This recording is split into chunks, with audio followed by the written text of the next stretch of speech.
check out that buff dude over there with the orange skin. He's been chilling on Mars for a hot minute, which is why he looks like he used the wrong shade of self-tan. You see, all those carotenoids in carrots, sweet potatoes, bell peppers, tomatoes, and pumpkins are protecting him from those UV rays.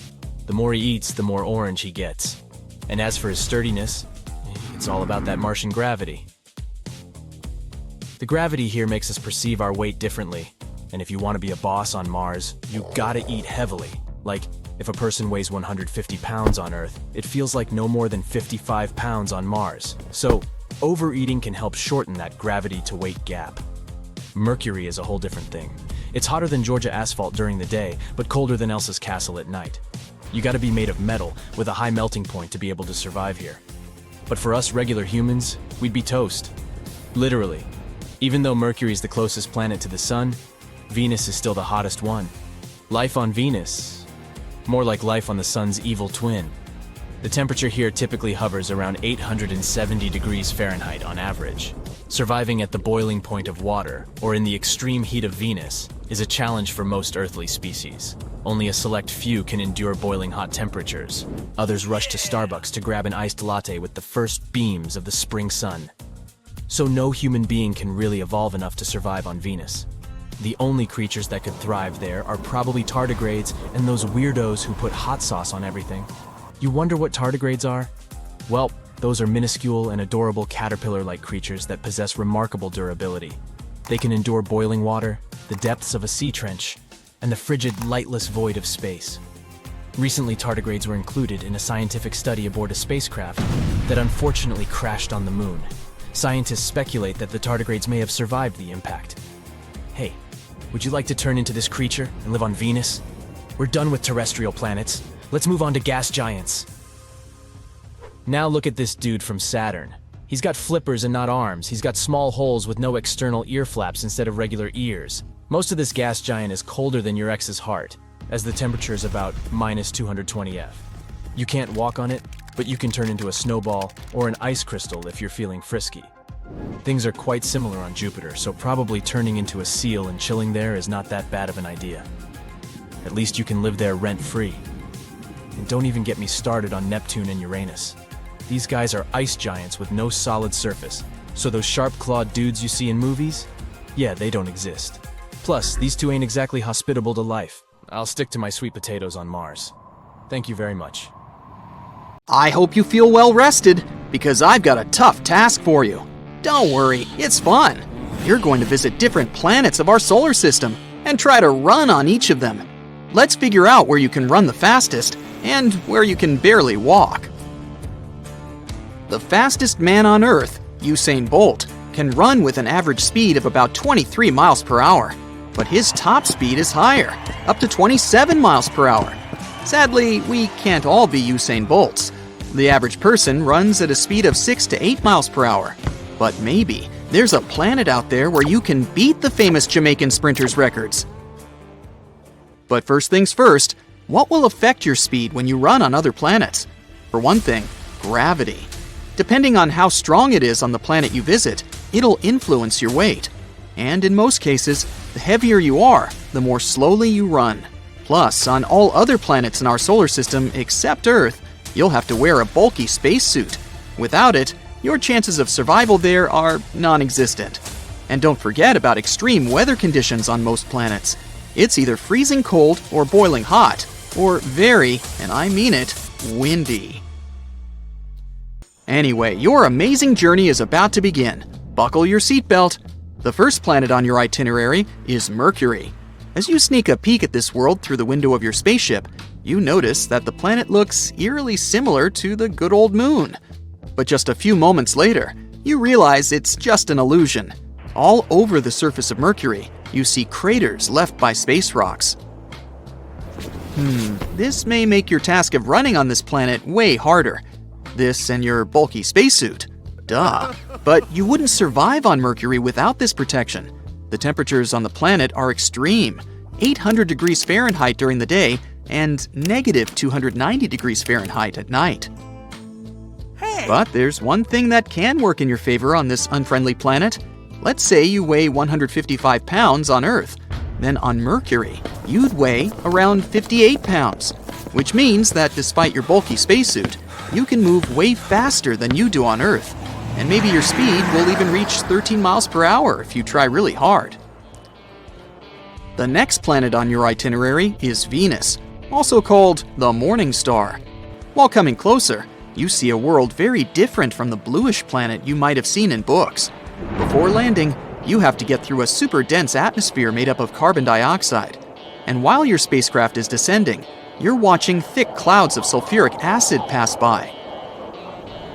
Venus is often called Earth's twin because these two planets are of similar size and density. No wonder that on Venus, you weigh almost as much as you do on Earth, 140 pounds. So your weight is a bit smaller here, but don't forget about your spacesuit. And still, because of almost the same conditions on the two planets, you'd be able to run a bit faster than on Earth, at around 8.5 miles per hour. Your first impression of Mars is that it's freezing cold. The average temperature here is about negative 80 degrees Fahrenheit. Even from afar, the planet looks reddish. Once you make your first step on the Martian surface, you understand why. The ground's covered with rusty-colored dust. The same fine dust is floating in the air around you. Wherever you look, you see golden, brown, tan, and even greenish hues. They depend on the minerals that make up the soil. The size of the dust layer varies from area to area, but in most places, it's around 7 feet thick. That can make running much more difficult. On Mars, your weight would be much smaller than on Earth, a mere 58 pounds. This will help you achieve an impressive speed of 12 miles per hour. Aren't you a champ? What's that on the horizon? It looks like a tornado. Is it a dust storm? Then it's time to make a run for it. Dust storms sometimes cover the entire planet, and you can even see the largest ones from Earth. And now you're facing a problem. You see, Jupiter, as well as Saturn, is a gas giant. This means that the largest planet in the solar system, and Jupiter is so large it could swallow 1,300 Earths, doesn't have any solid surface. Well, you'll just have to imagine what your running workout would look like if you could run on Jupiter. This planet has an atmosphere that consists of hydrogen and helium gas. During your descent, you admire thick brown, yellow, red, and white clouds. They make the planet look colorful and beautifully striped. On Jupiter, you'd weigh 390 pounds. You'd have to break a sweat to simply walk there, wearing your clumsy spacesuit. If you could step on the planet's surface, that is. If you tried to run there, your best result would probably be a speed of 1 or 2 miles per hour.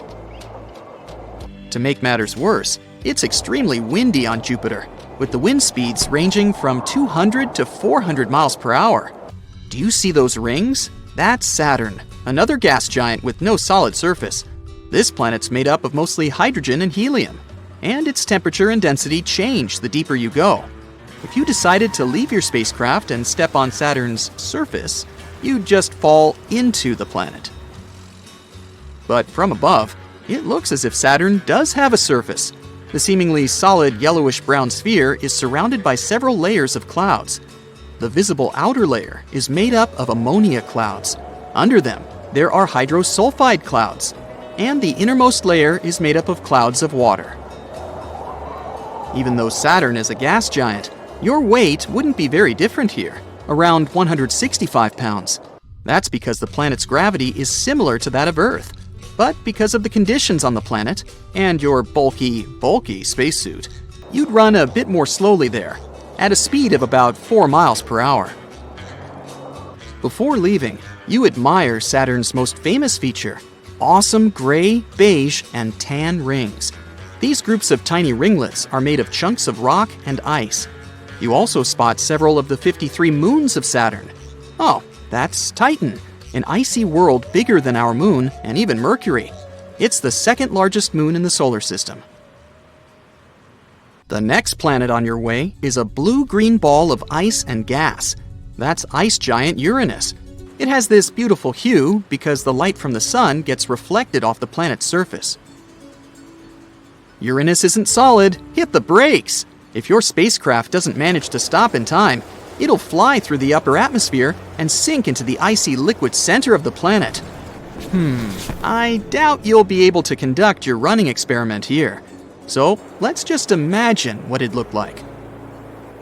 On Uranus, your weight would be around 138 pounds, and against all odds, you could actually reach a good speed here, at least 8 miles per hour. If you didn't get caught in a hurricane, of course. Extreme storms occur on the planet in the summer when Uranus is heated the most. Then, hurricanes can spread for more than 6,000 miles. The furthest planet from the Sun, Neptune, is 4 times the size of Earth, but 17 times as heavy. The blue surface you see when approaching Neptune is actually a layer of swirling gas and permanent clouds. The planet's mantle is made up of water, ammonia, and methane ices. It's the closest thing Neptune has to a surface. And still, there isn't solid ground for you to walk on. So, once again, try to use your imagination. You fly away from Earth at a safe distance in your super modern spaceship, and then bam! You travel faster than the speed of light in interstellar space. How cool! The light from thousands of stars rushes past you. A few minutes, and you're on the other side of the Milky Way and going to work.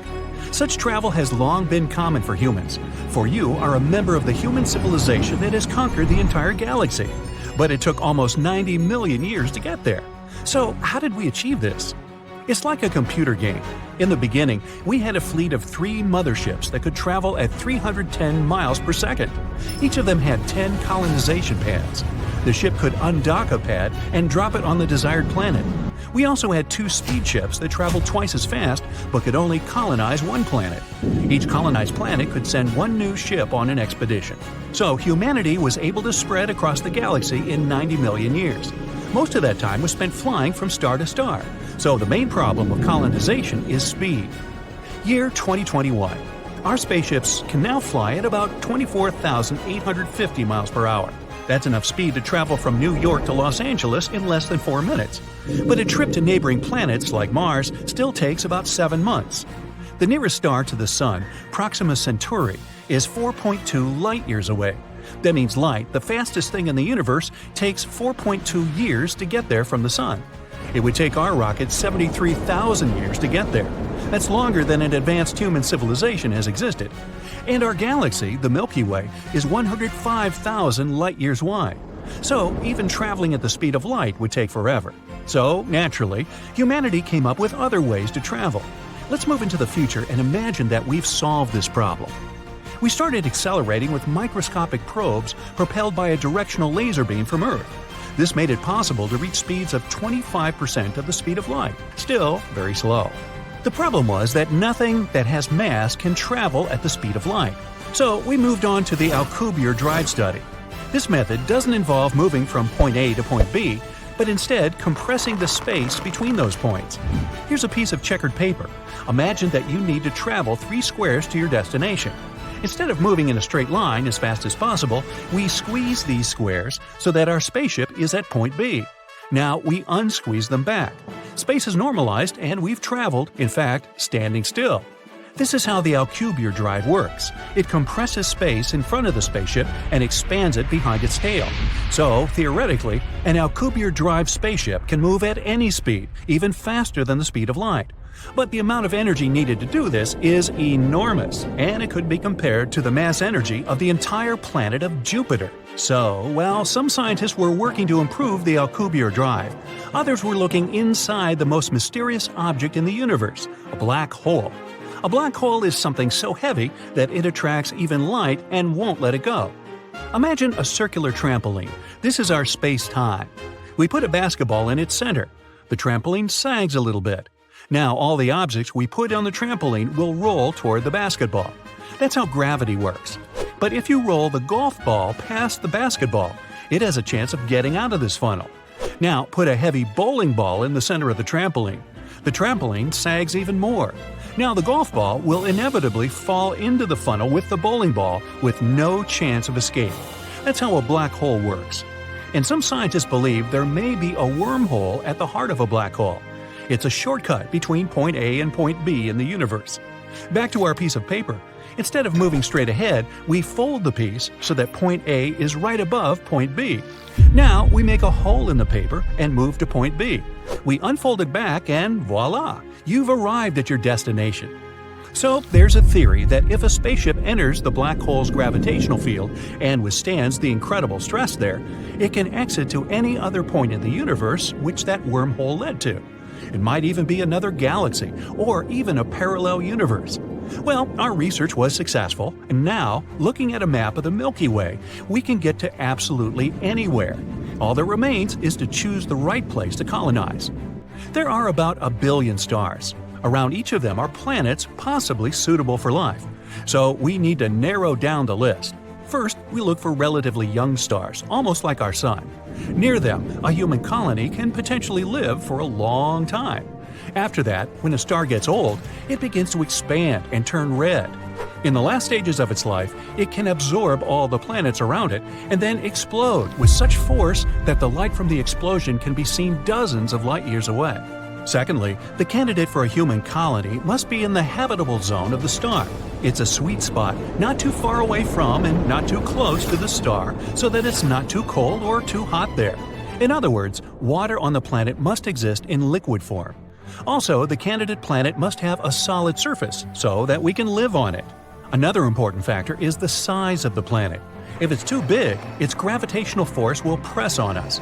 It'll be harder for us to jump, walk, and lift weights on this planet because we're used to the Earth's gravity. But if the planet is too small, we'll feel like real strongmen there. We'll be able to jump high and lift large weights. But then our muscles will lose tone and our health will deteriorate. So we're looking for a planet about the size of Earth. Altogether, we have about 100,000 star systems that fit our parameters, so we start exploring and colonizing. And here's our first target. We've named this planet New Home. Clever. We fire up our faster-than-light engine, and bam, we're there. Even though this planet fits all our criteria, it's still hard to call this place home. Desert landscapes with lots of craters and canyons. We'll have to work hard to make this place look like Earth. The terraforming phase of the planet is about to begin. That means we're going to change the climate and the atmosphere here. We need about 78% nitrogen and 21% oxygen so we can breathe here without spacesuits. So we're launching air plants. Other plants will produce water. We're also building power plants and a plant to produce fuel for our spacecraft. Last but not least, food extraction. Once everything is ready, the colony here can exist on its own. And after several centuries, this planet will be developed and populated enough to send an expedition to colonize neighboring worlds. So, for many millions of years, humanity has been weaving its web in the Milky Way. From one planet to another, we've colonized our galaxy. Humanity is now not only multiplanetary, but also interstellar. The next goal is to make us an intergalactic species. That's it for today. So hey, if you pacified your curiosity, then give the video a like and share it with your friends. Or if you want more, just click on these videos and stay on the bright side.